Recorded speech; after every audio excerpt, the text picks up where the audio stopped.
Former Tura MP and NPP leader Agatha Sangma on Tuesday expressed confidence in NPP candidate Mehtab Chandi Sangma's prospects in the Gambegre by-elections.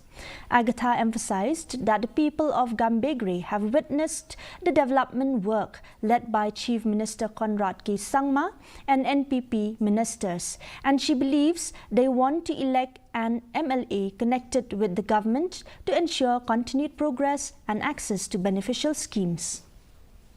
In the work of NPP and the government, and I feel that Gambegre wants to be a part of that, to have an MLA who is part of the government, who will help bring about better development and better schemes.